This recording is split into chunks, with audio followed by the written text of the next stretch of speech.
Granger!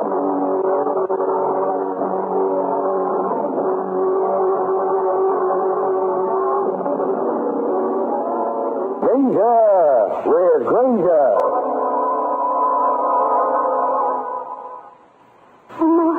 I'm sorry. That's all right, darling. There's nothing to worry about. I can't do it, Mark. I can't. You've got to, Virginia. Honey, pull yourself together. There's someone coming. How do you do, folks? You Mark Phillips? Yeah, and this is Coffee. I'm Lieutenant Rankin of Homicide. Just step this way, please. And this is it. There's only question, Coffee, but it has to be done. I know. Is this the body of your husband? Yes. You're positive? Yes. Thank you. It's all right, dear. We can go now. One moment, please.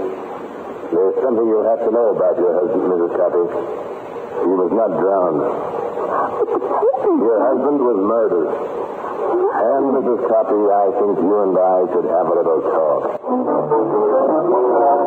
This is Steve Granger, private detective, with a story about a girl who invented a husband for herself and then found she was accused of his murder. In just a moment, I'll take you back to one of my most interesting cases. I went to Hawaii last year. This year, I think I'll try the Caribbean. I'm going to break it up. One week in New England, no week in Canada, 2 weeks in California. You know what? With 30 days, I can fly to Europe. I'd have time for England, France, Spain, Germany, the Scandinavian countries. Sound like the chatter of idle millionaires? No, they're hard-working girls, members of America's most important jet set, the United States Air Force. The 30-day paid vacations they get each year let them visit the exciting places they've always dreamed about. Of course, vacation time is only one of the many advantages of a career in Air Force Blue. For instance, women in the Air Force receive exactly the same pay and privileges as men of similar rank. Find out about opportunities for high school and college graduates. See your Air Force recruiter.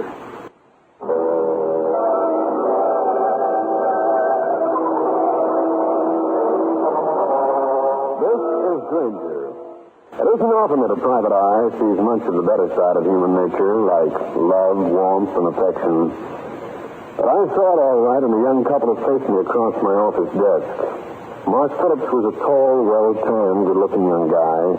The girl, Virginia Morse, was much on the beautiful side. Her hand rested in his. He was doing his best to look protective and confident as he told me, "Mr. Granger, we need your help. We want you to clear us of a murder charge." "Well, if you're innocent, you've got yourself a boy." We are innocent, Mr. Granger, I swear. Well, suppose you take it from the beginning, huh? Well, first of all, I better explain that Virginia and I are in love. We want to get married. Perfectly natural springtime attitude. But the trouble is that my father died recently, and I'm the only child. When I mentioned marriage to my mother, she went into quite a tantrum. Mother had the idea that any girl I wanted to marry would only be marrying me for my money. That is, money which I'll inherit from Mother. Right. So Virginia and I put our heads together and worked out a plan. It seemed quite a good one at the time. You see, my mother wanted to engage a secretary. She asked me to make the arrangements, so I thought it was a perfect opportunity to get Mother to know Virginia. By having her take the job? Yeah. The only thing was that Mark's mother insisted on married women. And I didn't have a husband. So we invented a husband for her. Your middle name must be Edison. How did it work? Splendidly. Mother liked Virginia immediately. She even made remarks like it was too bad I couldn't find a girl like her to marry. Only Virginia had a husband. Yeah. We had to do something about the mythical husband, and it looked like a chance to go right into our laps. We decided to kill her husband. What? You invented a husband, and then you decide to kill him? Oh, I know it sounds crazy, but it looked so simple. There was an item in the paper about the body of an unidentified man being pulled out of the East River. They thought he'd been drowned. So Mark worked it out that we should go down to the morgue and identify this man as my husband. He's getting crazier by the minute. When we get down there, Lieutenant Rankin took us to see the body, and then told us the man hadn't been drowned, He's been mad. Died of bullet wounds. And they thought that we... I get the idea. Instead of being number 1 and 2 in the wedding parade, you found yourselves number 1 and 2 on the suspect list. Yes. They released us on our radio cognizance, and we came straight to you. You've got to clear us, Granger. I don't care what it costs. Yeah. Well, I guess this is one time where my middle name is Cupid. I'd like you to try and keep it out of the newspapers and keep my mother from finding out. You kids don't believe in making my job easy, do you? Okay, it just so happens I know Lieutenant Rankin pretty well. I'll go down to Homicide and talk to him.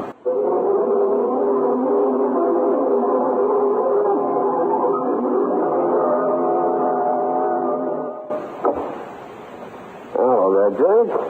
How's the terror of the evildoer this fine day? Wipe the milk off your chap's gumshoe. How's the canary feathers?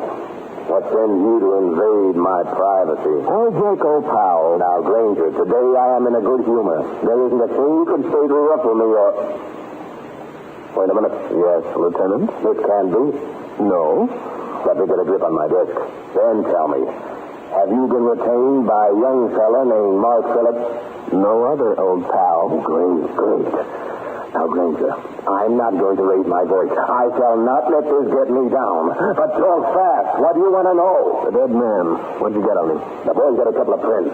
His name was Copy. He had a record. Where's he from? Chicago. Chicago, huh? Yeah. Are you going out there? That's my luck. Always bad. There was no need of my taking a trip to the Windy City because just downtown lived a man who had more connections in Chicago than a hotel switchboard. Cal Hendricks. Well, the star of the private eye profession. How things, Stevie? Cal, how are you feeling? The reluctant spring is winding its way through my veins. Why? I want to talk about Chicago. A guy named Copy who was fished out of the East River, a racket man. Copy? Yeah, I think I've got something for you. A man named Jules McCrae blew into town the other day. He's in Chicago and knows everything.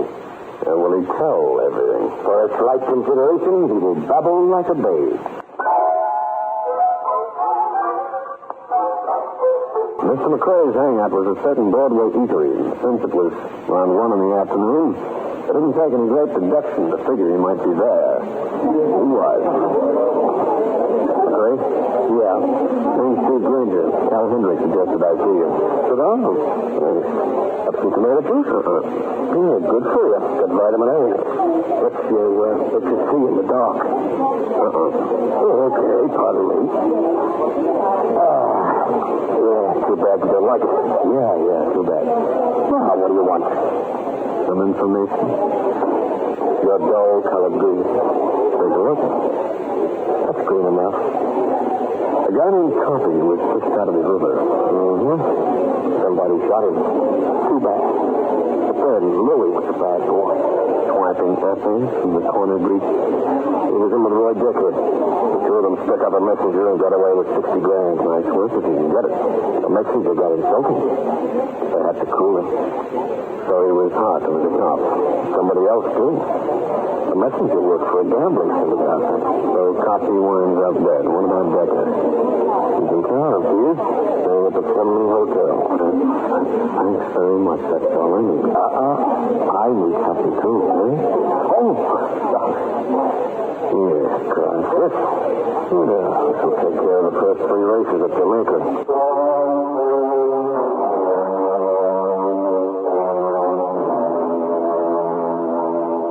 This was the Fleming Hotel on the Midtown side street. It was just like 1,000 other flea bags. The clerk gave me Decker's room number and asked me if I'd like to be announced. I declined the pleasure.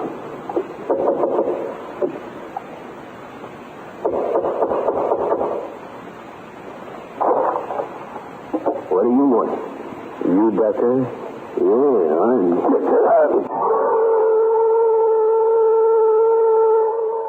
When I opened my good eye, I was reclining on the floor of Decker's room. I saw the blackjack he was swinging from his hand. I knew what had happened to me. The gun on the desk wasn't a decoration either. Just like quiet, sorry, you won't get hurt. Hello? I'm calling for Steve Granger, the detective. Yeah, he wants to see you right away. No it's going to pick you up. Meet on the corner of 64th and 5th Avenue. South corner. In 10 minutes. Nice of you to write down the car's name, Granger. That was Virginia Morse. I gotta have a little chat with her. She claims to be Lou Coppy's wife. You must know what happened to something Coppy heisted from me. Will it be 60 grand? It could be. Thanks for coming around, Gumshoe. You saved me a lot of work. I don't mention it. Well, the Morse doll wasn't married to Coppy. I know that's true. I met his real wife and shy. Get up. I like it down here. Okay, I won't argue with you, Granger. I want the cut. I'll continue with this interesting story in a minute.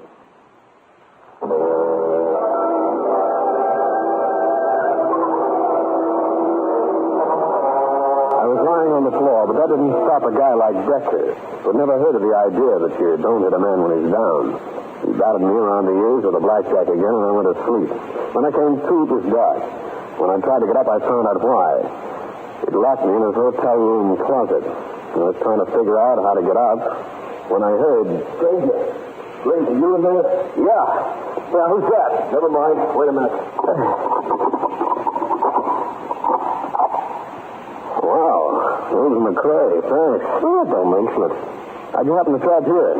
I left you in a restaurant. I know Decker better than you. I figured he'd told something, so I followed you over here. When you came through the lobby and you didn't, I came up. Hey, what time is it? 1:15. You've been cold for just 5 minutes. At least 5 minutes. I've still got time to stop him. I picked up the phone and asked for the police department agent. When they answered, I asked for Lieutenant Rankin, and I was holding my breath as I heard the buzz on the line at the other end.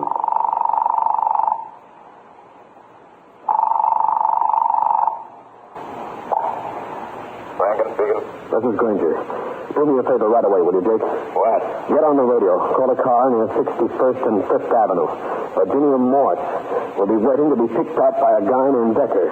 Grab them both, huh? Stop worrying about Virginia Morse.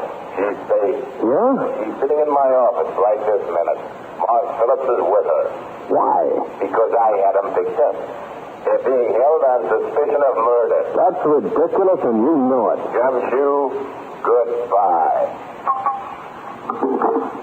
Decker's after some dame? Yeah. Think she knows where the 60 grand is, huh? Yeah. Very funny, McCrae. How much do you know that you haven't told me? Who knows? Except me. Rose McCrae sauntered out of the room and out of the hotel, leaving me standing there with a set of lumps on my head that made it look like a malformed cantaloupe.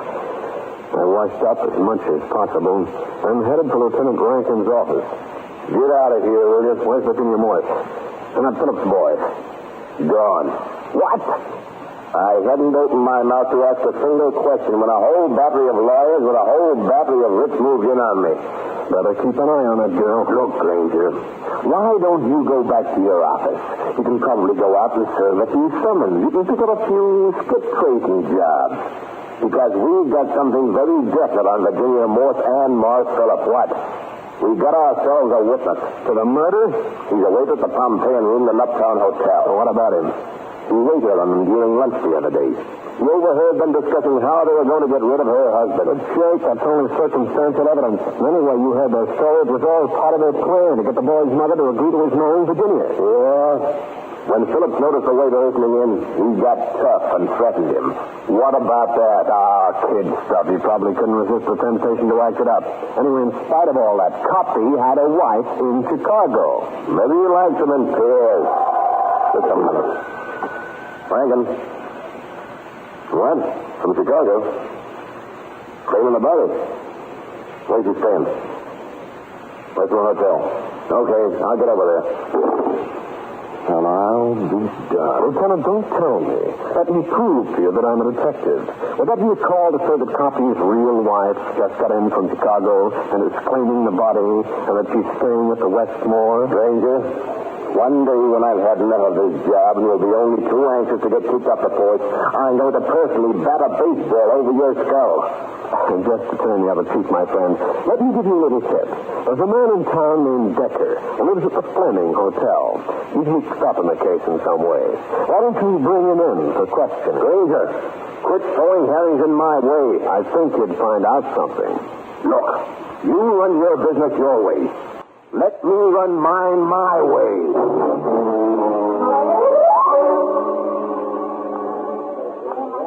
This was the lobby of the Fleming Hotel again. As I walked through, I looked around carefully. Sitting in an understuffed leather chair was a man I'd never seen before.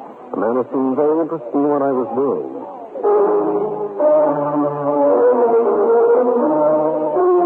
This was the third floor of the same hotel, the floor where Decker's room was located. Also, this was the time I took no chances. My gun was in operating position. The usually careful Decker had left the door unlocked this time. I moved towards the closet, wondering if he had someone else incarcerated, when I stumbled. And what I stumbled over was Mr. Roy Decker, a very dead Mr. Decker. Roy Decker was lying on his back, sightless eyes glazed towards the ceiling. In spite of the fact that he was no great loss to the world, I wasn't happy. Because every time I stumble over a step, it usually means I'm stuck with more strife. In just a moment, I'll bring you the climax of the case.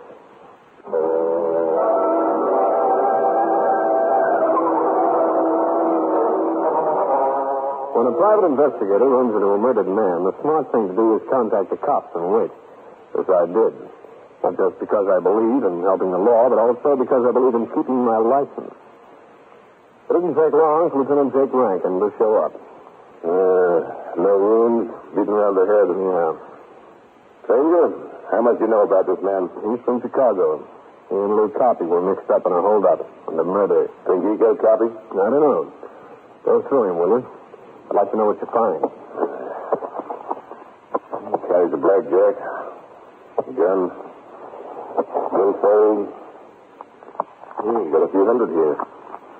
You know, a driver's license. Lives on Upper Clark Street. Got in New York 3 days ago. Yes. Cancel plane ticket.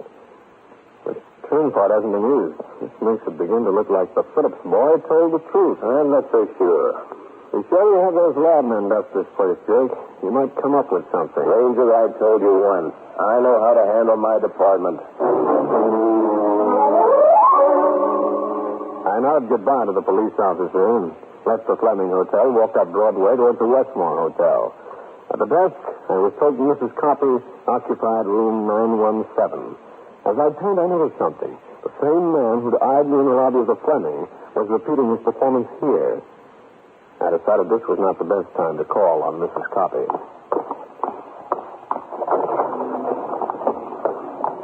I moved up Broadway towards Columbus Circle. The man close behind me. Suddenly, I stopped, looked in the window. I admired a new convertible. He had passed me. As soon as he did, I moved inside the building.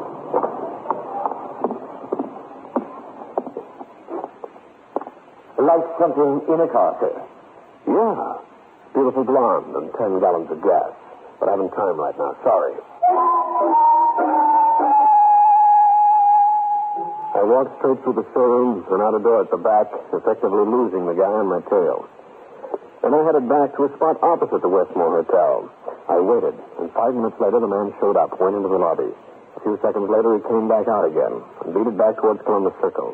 This was my chance to get to room 917 and the talk I wanted with Mrs. Copy.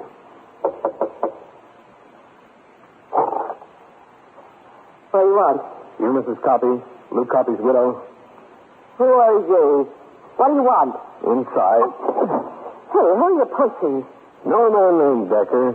Why? He was your dead husband's pal. So what? He was up in his room at the Fleming Hotel. Somebody worked him over with a blackjack. You're a police officer? The laboratory men from downtown are there by this time. They'll dust the place with fingerprints. They should find plenty from what I saw. Why come up here and tell me this? Just in case you wondered what happened to Decker. What do you mean mean by that, Crack? Nothing. Nothing. What are you looking at? Oh, nothing. Pardon me. Why not? Yeah? Yeah, I know. I see. No, a little while. Yeah. So long, Mrs. Copy. Just a minute. Where are you going? I'll see you later, Mrs. Copy. Come back here. I want to talk to you. Come back here, I said. Help! Police!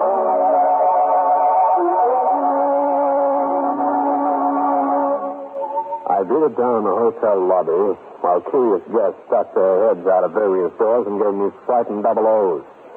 Finally, I made it to the telephone. Luckily, my man was in his office. American speaking. Jake, this is Granger. I got something for you. Now what? Come up to the Westmore Hotel. You been bothering Mrs. Copy? Listen, will you? I'm going to get a room. Ask for the number. And get here as fast as those pudgy legs of yours will take you. I beat it over to the desk, told the clerk what I wanted, showed him some numbered letters, and got it. The room was on a court, and just opposite me was number 917.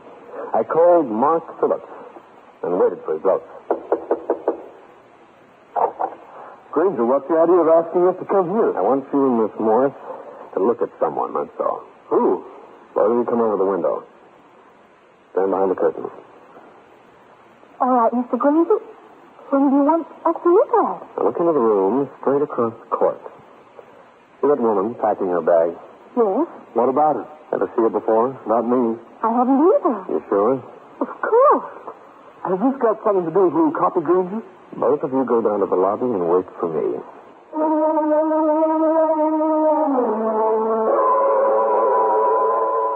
The Morse girl and Phillips left, while I stood behind the window curtain, watching Mrs. Copy.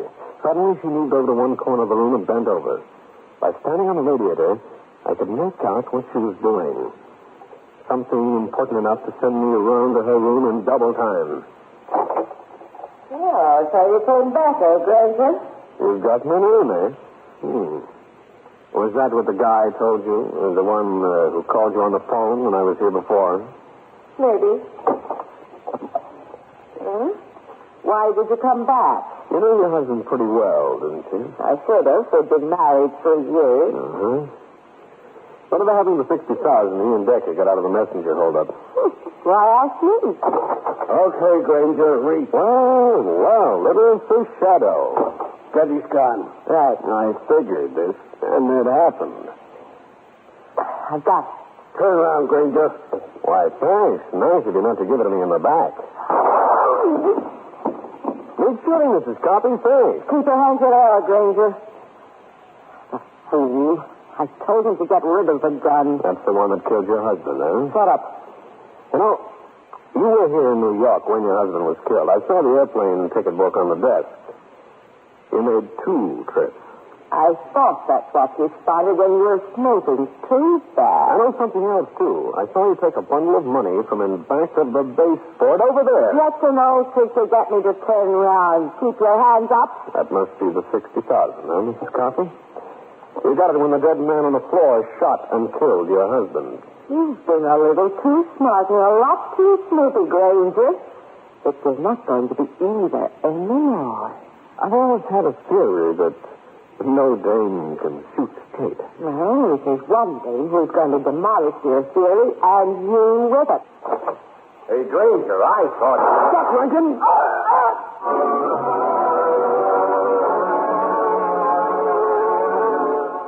Well, friends, that's the story.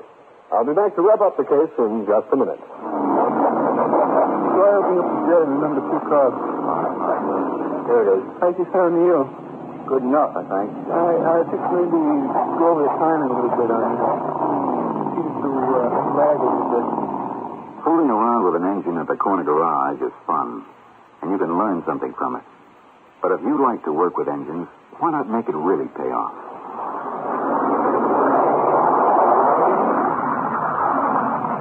That was the roar of the B-52, backbone of the Strategic Air Command. It takes expert mechanics to keep it primed for flight. Perhaps you can qualify for the training that's required. In the U.S. Air Force, you'll build a career for yourself in a vital aerospace specialty. So why not find out where you fit in? Your local Air Force recruiter can arrange for you to take the Airman Qualifying Examination that will measure your aptitude in key career areas. If you're going on to college, look into the Air Force ROTC program.